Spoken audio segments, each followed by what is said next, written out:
हरे कृष्णा, राधे राधे दोस्तों, कैसे हैं आप सभी। आई होप आप सब बहुत अच्छे होंगे और स्वस्थ होंगे। तो आज का जो वीडियो है वो तुलसी विवाह को लेकर के है। तुलसी विवाह क्यों किया जाता है, कब किया जाता है, कैसे किया जाता है, किसको करना ये ज़रूरी होता है और किसको करना नहीं भी ज़रूरी होता है। तो सारी जानकारी आज की वीडियो में मैं आपको देने वाली हूँ। देखिए फ्रेंड्स, सबसे पहले तो आपसे मैं एक बात बता दूँ यहाँ वीडियो शुरू करने से पहले कि ये वीडियो में आपको मैं सारी जानकारी जो है वो देने वाली हूँ, शुरू से लेके पूजा की सामग्री तक का जो आपको क्या क्या करना है सब कुछ जानकारी आज दूँगी। इस वीडियो को मैंने आपको करके इसलिए नहीं दिखाया है, मैं चाहती तो वीडियो को डेमो बना के आपको दिखा सकती थी, लेकिन मैंने इस वीडियो को आपको इसलिए नहीं दिखाया है कि तुलसी सालग्राम का विवाह जो हम करेंगे वो देव उठने के बाद करते हैं।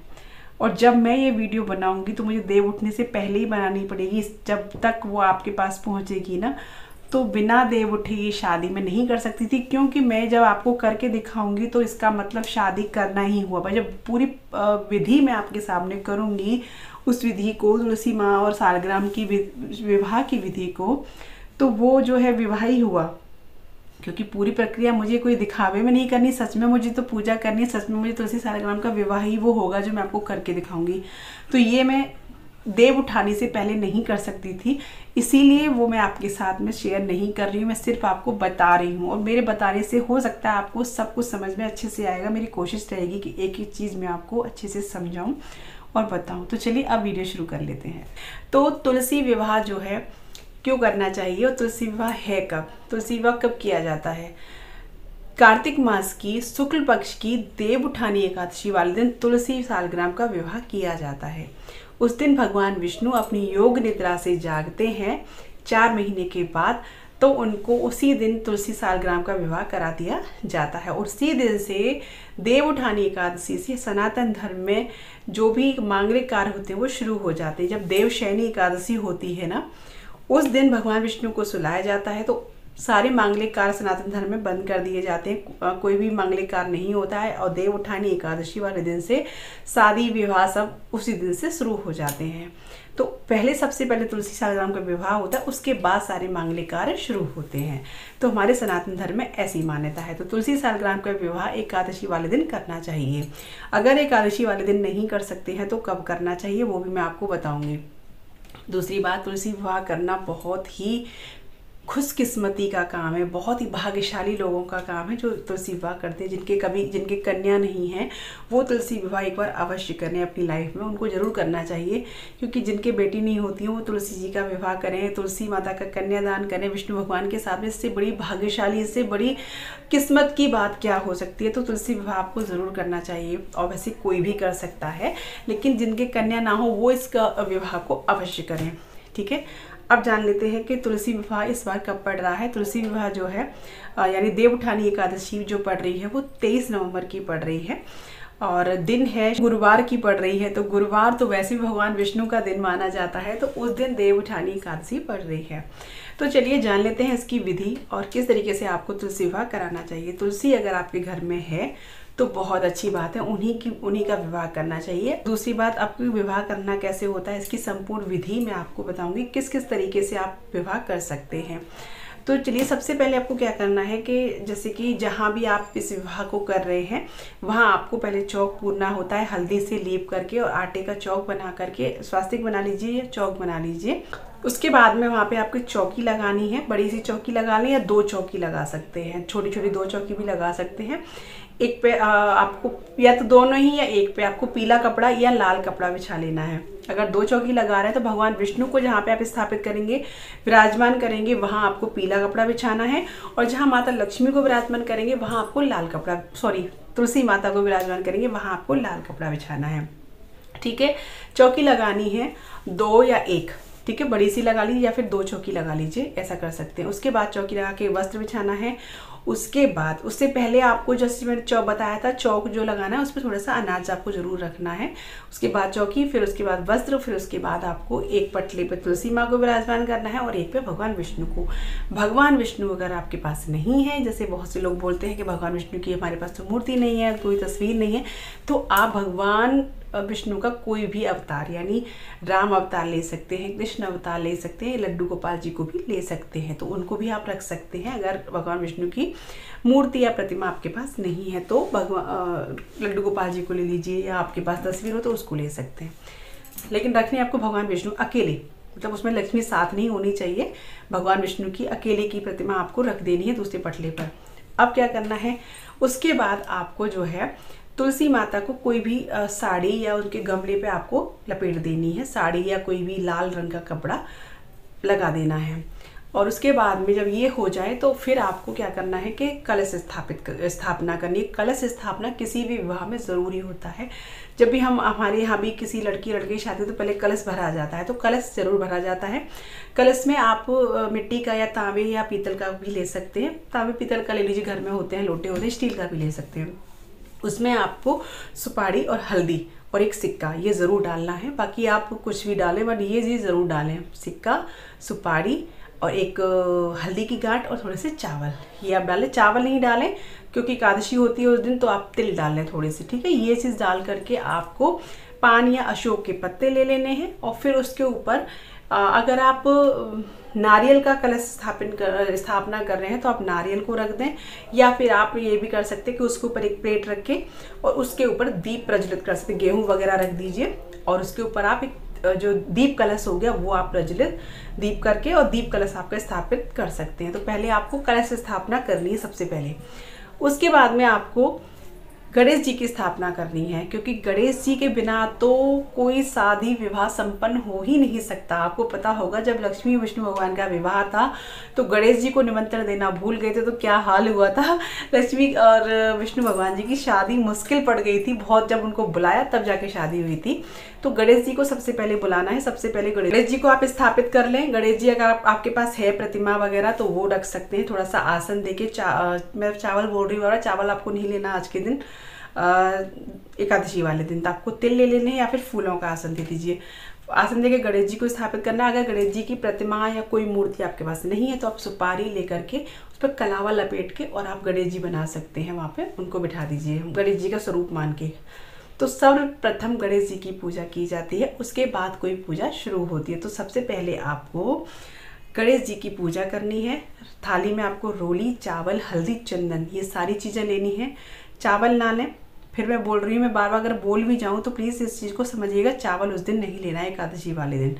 तिल ले लीजिए उसकी जगह पर, सफ़ेद वाले तिल होते हैं। तो अगर मैं बार बार बोल जाऊँ ना तो इस चीज़ का आप ध्यान रखिएगा, चावल नहीं लेना है। तो आपको ये लेने हैं, फूल लेने हैं, कोई भी मीठा ले लेना है, ये ज़रूर लेना है। तो उसके बाद में आपको क्या करना है, गणेश जी की हल्दी, चंदन और रोली से पूजा करनी है, फूल अर्पित करना है, वो थोड़ा भोग अर्पित करना है। उसके बाद में हम विवाह जो है शुरू करेंगे।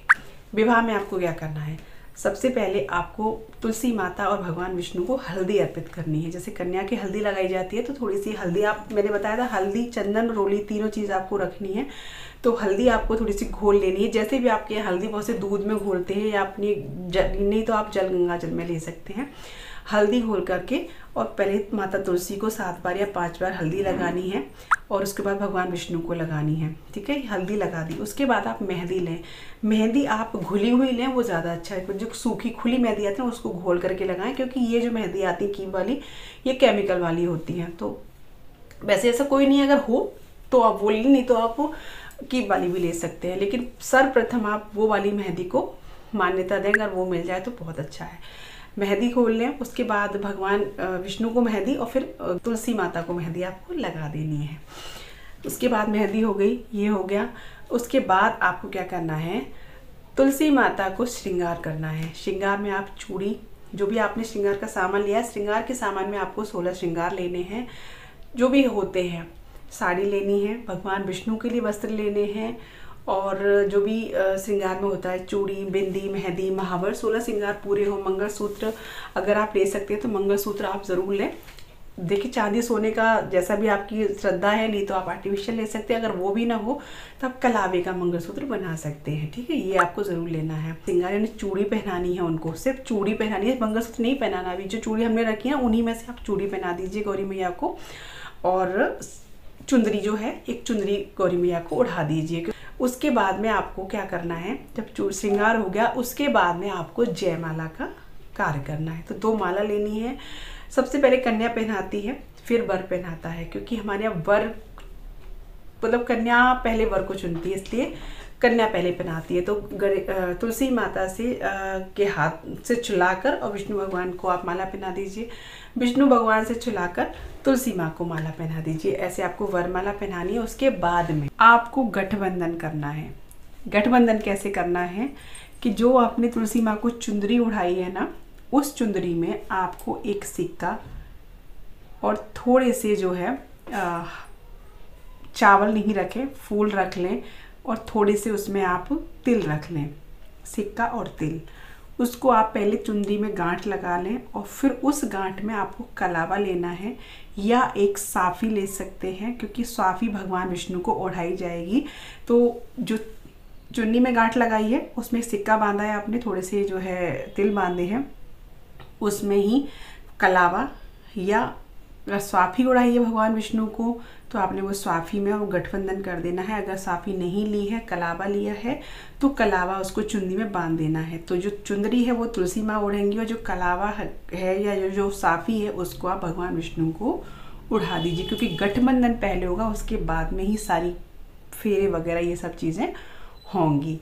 तो इस तरीके से आपको करना है। ये रस्म हो गई। अब आती है फेरों की बारी। फेरों में थोड़ा सा कन्फ्यूज़न लोगों को रहता है कि फेरे कैसे लगाए जाए। तो देखिए, अगर आपकी तुलसी माँ और सालिग्राम जी ये अगर अलग अलग चौकी पे हैं या अलग अलग रखे हैं, ज़रूरी नहीं है कि चौकी ही उठाई जाए। अगर आपके यहाँ 2 जने हैं तो ऐसा करें, एक जन जो है विष्णु भगवान को सालिग्राम जी को ले ले हाथ में और एक जन जो है तुलसी माँ को ले ले। तो इस तरीके से फेरी लगा सकते हैं साथ, ठीक है। अगर ऐसा नहीं कर सकते, एक ही जगह रख के आपको करना है, तो सालिग्राम जी को उठाइए। सालिग्राम जी या विष्णु, अगर सालिग्राम है तो बहुत अच्छा, नहीं तो विष्णु भगवान की आपके पास जो है ना प्रतिमा या लड्डू गोपाल जी, उनको आप तुलसी माता को ऐसे करके 7 बार घुमा दीजिए तुलसी माता के आसपास। तो ये आपके फेरे हो गए। इस तरीके से आप फेरे लगा सकते हैं। एक तरीका फेरे लगाने का ये भी है, अगर आपको उठाना नहीं है तो आप एक कलावा लें। कलावे से इस तरीके से सालिग्राम जी और तुलसी माता के साथ इस तरीके से परिक्रमा जैसे धागे घेर घेर करके ऐसे करके लगा दें, तो वो भी फेरे का स्वरूप माना जाता है। इस तरीके से आप फेरे लगा सकते हैं। तो यहाँ फेरे हो गए। उसके बाद में, फेरों के बाद में आपको सिंदूर की रस्म करनी होती है। सिंदूर की रस्म आज के दिन ही माता तुलसी को सिंदूर चढ़ाया जाता है, नहीं तो पूरी साल कभी सिंदूर नहीं चढ़ाया जाता है, रोड़ी से पूजा होती है। लेकिन आज के दिन आप सिंदूर चढ़ाएंगे माता तुलसी को, तो किसे चढ़ाते हैं? या तो चांदी का सिक्का या चांदी की अंगूठी, आपके पास चांदी का कोई वो हो तो उससे आप तुलसी माता को सिंदूर लगाएंगे 3 बार। तो भगवान विष्णु से सिंदूर छुड़ा के ये सारी चीज़ें आपके श्रृंगार में होंगी, क्योंकि जो 16 श्रृंगार लिया उसमें सिंदूर भी होगा, मैंने बताया था ना, उसमें सिंदूर भी होगा, मेहंदी वगैरह सब कुछ होगा, उसी में से आपको ये सब करना है। तो जो सिंदूर लेंगे उसे भगवान विष्णु से छुलाकर 3 बार तुलसी में आपको सिंदूर लगा देना है। सिंदूर की रस्म, अगर मंगलसूत्र है तो मंगलसूत्र भी आप इसी तरीके से भगवान विष्णु से छुला के आपको तुलसी माँ को पहना देना है। ये रस्म हो गई। अब आती आपको भोग अर्पित करना है। भोग में मिठाई ज़रूर होनी चाहिए। विवाह वाले दिन मिठाई होनी चाहिए, मिठाई रखनी है, फल रखने हैं, और जो भी आप भोजन में बनाते हैं, जैसा भी भोजन बनाते हैं वो भोजन आपको जरूर बनाएं घर में। वैसे तो देवउठानी वाले दिन, देवउठानी एकादशी वाले दिन भोजन बनते ही हैं घर में, तरह तरह के पकवान बनते हैं, तो आप वो ज़रूर से भोग लगाएं। फल अर्पित करें, जो भी फल आप चढ़ाते हैं ये अर्पित करें। उसके बाद में आपको आरती करनी होती है। भगवान गणेश जी की सबसे पहले आरती करें, फिर भगवान विष्णु की और माता तुलसी की आरती करें। उस दिन आपको आरती करनी है। और एक दीप, आपने जो दीप उस पर लगाया है ना, कलश पे, अगर दीप कलश स्थापित किया है तो वहाँ पे अलग रहेगा। बाकी एक दीप जो है आपको सबसे पहले जला के रखना है पूजा में। जब तक आप पूजा करेंगे, तुलसी विवाह करेंगे, तब तक वो दीप जलता रहना चाहिए। तो एक ये भी दीप जरूरी है। 2 दीप आपको जलाने हैं, धूप जलानी है, आरती करनी है। बस आरती करने के बाद आपका विवाह जो है, तुलसी विवाह संपन्न हो गया। अब आती है बारी कि इस सारे सामान का जो हमने तुलसी माँ को समर्पित किया है, जो तुलसी माँ के लिए साड़ी ली थी, श्रृंगार का सामान लिया था, विष्णु भगवान के लिए वस्त्र लिए थे, तो उसका हम क्या करें? जो श्रृंगार का सामान है उसका हम क्या करें? देखो, वो सारी चीज़ आपको दान करनी होती है। और हाँ, एक चीज़ और बता दूँ, 5 बर्तन भी आपको ज़रूर लेने होते हैं। कन्या के लिए 5 बर्तन शादी में ज़रूर दिए जाते हैं। 5 बर्तन में आप छोटे छोटे बर्तन भी ले सकते हैं, बड़े भी, जैसे कि लेनी 1 थाली, 2 कटोरी, 1 चम्मच और 1 गिलास, ये आपको ज़रूर रखना है 5 बर्तन में। तो वो आपको वहीं रख देना है तुलसी माँ के पास ही सारी चीज़ों को। और अब आपको सामान का क्या करना है वो आपको मैं बता देती हूँ कि ये सारी चीज़ें दान की जाती हैं, ठीक है। जो चूड़ी आपने पहना रखी हैं वो उनको वहीं पहने रहने दीजिए, तुलसी माता को चुन्नी उठाइए वो भी उठा रहने दीजिए, और जो आपने मंगलसूत्र पहना है वो भी आप माता को पहना रहने दीजिए। बाकी जो सामान है, साड़ी है, विष्णु भगवान के लिए जो वस्त्र लिए थे, विष्णु भगवान के लिए वस्त्र देखिए आप कुछ भी ले सकते हैं, कुर्ता भी ले सकते हैं, कुछ नहीं होते एक स्वाफी भी ले सकते हैं, यानी एक अंगोछा जो होता है वो भी ले सकते हैं। ये सारी चीज़ों को आप चाहे तो मंदिर में दान कर दें, या फिर सबसे बढ़िया तरीका मैं आपको बताती हूँ, किसी कन्या का अगर विवाह हो रहा हो, कोई गरीब हो या कैसा भी हो विवाह हो रहा हो, तो उस जगह पर आप ये जो पूजा का सामान है, कन्यादान का जो सामान है जो आपने तुलसी माता के विवाह में यूज़ किया था, वो सारा आप उसको दे सकते हैं। उनको माता तुलसी का भी आशीर्वाद मिलेगा और आपका भी जो तुलसी माँ का सामान है वो बहुत अच्छी जगह पहुंच जाएगा। तो किसी ज़रूरतमंद गरीब की कन्या को आप दें तो बहुत ही अच्छी बात है, नहीं तो आप मंदिर में जाके सारी चीज़ों को दे सकते हैं। दान ज़रूर करना चाहिए, ये सारा आपको दान ही करना है, और इसमें दक्षिणा आप ज़रूर रखें, 50, 20 जो आपकी सामर्थ्य के अनुसार दक्षिणा आपको ज़रूर रखनी है। इस तरीके से आपको तुलसी सालग्राम का विवाह संपन्न कराना है। अब देखिए, तुलसी विवाह आपको कराना कब चाहिए? वैसे तो तुलसी विवाह देवउठान वाले दिन ही किया जाता है, देवउठान एकादशी वाले दिन। अगर किसी कारणवश आप नहीं कर सकते हैं, जैसे देव उठाते हैं, उस पहले देवों को उठाइए, देव यानी भगवान विष्णु, उसके बाद में आप तुलसी विवाह कीजिए। अगर आप किसी कारणवश उस दिन नहीं कर सकते हैं तो आप द्वादशी वाले दिन, अगले दिन कर सकते हैं। ये विवाह आप सुबह भी कर सकते हैं और शाम को भी कर सकते हैं। वैसे तो इस तरीके की पूजा जो है शाम को की जाए तो ज़्यादा फलदायी होती है, ज़्यादा अच्छी होती है। तो आप द्वादशी वाले दिन कर सकते हैं। अगर उस दिन भी आप नहीं कर सकते तो ये विवाह आप कार्तिक पूर्णिमा वाले दिन भी कर सकते हैं, देव दीपावली वाले दिन। ये 3 दिन आपको विवाह करने होते हैं। अगर आप एकादशी वाले दिन नहीं कर सकते हैं तो एकादशी वाले दिन या द्वादशी वाले दिन या कार्तिक पूर्णिमा वाले दिन, ये 3 दिन में आप किसी भी दिन विवाह कर सकते हैं। अब आती है बारी कि विवाह मतलब किसको विवाह करना जरूरी होता है। जैसे बहुत से लोग नहीं करते हैं विवाह, तुलसी विवाह, तो देखिए ज़रूरी भी नहीं है, लेकिन ज़रूरी किसके लिए विवाह करना हो जाता है कि आपको करना ही करना है। तो ये बहुत कम लोग जानते हैं जो गलती करते हैं। ये गलती आप कभी भूल कर भी ना करिएगा। जो तुलसी माता को बोते हैं, एक तो पौधा लेके आते हैं, तो उसको विवाह करना ज़रूरी नहीं होता है। बताऊँ मैं आपको, उनको ज़रूरी नहीं होता क्योंकि हम उनको बड़ी ही लेके आए हैं, ठीक है। जो मंजरी से बोते हैं ना, जो तुलसी माँ का बीज होता है, उसको हम अगर घर में रोपित कर उसको हम बोते हैं, फिर वो तुलसी उगती है, तो उन तुलसी का विवाह करना बहुत बहुत बहुत ज़रूरी है। क्योंकि वो तुलसी तुम्हारे घर में पैदा हुई है, यानी वो आपकी बेटी ही है, तो उनको आपको विवाह करना बहुत ज़रूरी है। जो तुलसी आपने खुद से बोई है, तो उनका विवाह अगर आपने कभी बोई है और आपने ऐसा नहीं किया है तो उनका विवाह आपको भाई ज़रूर करना चाहिए, क्योंकि वो हमने अपने हाथों से अपनी बेटी को पैदा किया, गुत्ते देखा है पैदा होते, और तो उनका विवाह करना बहुत ज़रूरी होता है। तो इसीलिए जैसे भाई किसी को नहीं कर सकता है तो कभी भी तुलसी जैसे आप बुवाते हो ना, तो खुद से मत बुवाइए। कभी ऐसा होता है कि हम नहीं कर सकते हैं विवाह, या हमारे घर में कोई परिस्थिति है, तो आप कभी तुलसी बो भी रहे हो मंजरी, तो किसी कन्या से बुवाइए, कन्या के हाथों बीज डलवा दीजिए। तो उसमें ज़रूरी नहीं होता है कि आप विवाह करें। पूजा करें अच्छी बात है, लेकिन विवाह करना उनके लिए बहुत ज़रूरी है जो अपने हाथों से तुलसी को बीज डालते हैं, उसके बाद जो तुलसी उगती है उसका विवाह करना बहुत ज़रूरी होता है।